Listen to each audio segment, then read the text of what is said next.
Hey, what's up, Raider Nation? We have a lot of stuff to talk about today. Happy Thursday, and let's get started. So, Mike McDaniels is, pretty much locked in as the OC for the Chargers. I think that's good for them, bad for everyone else in the AFC West. That's just another upgrade, I believe, to the Chargers. I mentioned this, when McDaniels was even a possible head coach candidate for us. I mentioned in previous episodes, like, would he be open to being an OC? Because I think that's his specialty. Some of these coordinators are meant to be coordinators. So I still believe that with Robert Saleh, too. I think he's a great defensive coordinator. Let's see what he does with Tennessee.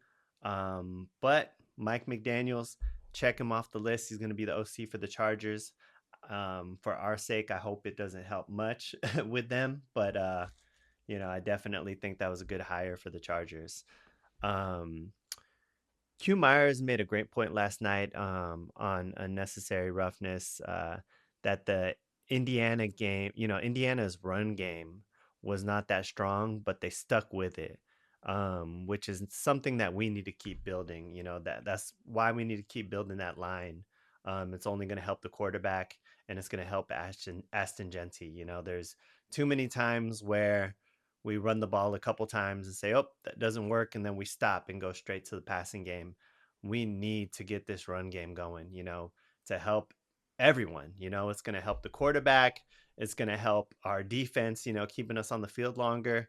It's going to help, with preventing so much INTs, when we're last minute audibling, into the pass game. We really need to get this run game going. I mean, that's why we drafted Aston Genty, right? Like that is the plan. So um and that was a great note to take away, from the Indiana Miami game. Wasn't great, but they stuck to it. Um we completed our second interview with Evero. That's the Panthers DC. Um I'm not hearing much about it besides us interviewing him. But let's see where that goes. Um, I really believe that all the coaches that we really want are still, playing. So we're gonna have to possibly wait until after the Super Bowl before we have our new head coach announcement. Um, Seems like Kobiak is like the legit front runner. Um, Jordan Schultz, mentioned that Brady's been evaluating him through all the Seahawks games that he's commentating through Fox. Makes a lot of sense. Davis Webb is making a lot of noise around the league, not just for the Raiders, but I think he's a front runner too. You get him, and then you get a good OC. I know Matt LaFleur is also, he's the OC, offensive minded, for the Rams. He's still in the mix. I like the way we're taking our time. Those three guys that I mentioned, I think those are the real front runners that the Raiders are interested in, which is a good thing. It means that we're looking at Mendoza as our real number one pick, right? Um, I like Kobiak. Um, I can't say that I like Davis Webb, but all the things that I'm hearing and the way that he crushed the interview, that's all good. And the reason why I say I can't say that I like him is just I don't know enough about him. And I'm sure a lot of, Raider Nation feels the same way. So I don't have too much, I don't know if I have any Denver fans as friends. If I did, I would ask them about, hey, what do you think of this guy Webb? Because I'm hearing nothing but positive things. But I'm still hoping that that Kobiak is the guy. And I mean, the way they're playing, he might go to the Super Bowl. So we're gonna be waiting a while, but it's okay. Let's be patient. Let's just not make a quick decision. But I know that it's critical because drafting is upon us, not too long from now, but we still have our GM, which makes it not as critical. If we would have fired everyone, then it would be very critical because we would have a whole staff that we need to hire. Definitely the sooner the better, but I'm glad we're taking our time.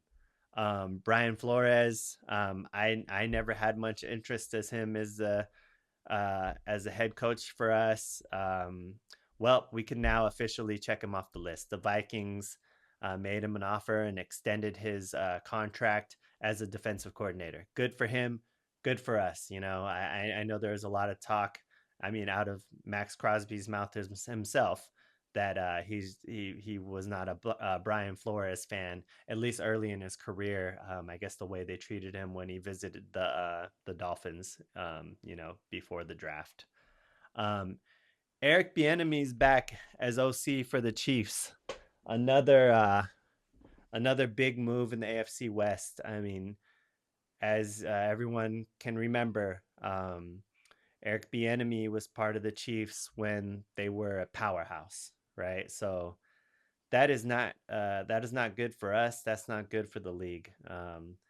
He really he's a real great fit with the Chiefs and especially the offense. So and Eric Bieniemy, as you know, I'm surprised he's not a never ended up being a head coach somewhere. Maybe he knows that being an OC is his true calling, and an OC for the Chiefs. So I hope this doesn't help them much, but I really think it's just gonna improve the Chiefs again. Probably long term, what they're doing is bringing him in as the OC, and when Andy Reid's ready to step down, perhaps he steps in as the head coach and finally gets his shot as a head coach there. Maybe that's what kind of lured him in. Um, but yeah, two big OC signings in our division. Never good, but I mean, it's just always going to be competitive in the AFC West, right? So we need to be competitive as well, and get to the point where we could compete with these guys. What are your thoughts, Raider Nation? Please like, subscribe, leave some comments. I'd be happy to get back to you. Thanks for the follows on Instagram. Thanks for all the love, and peace out, Raider Nation.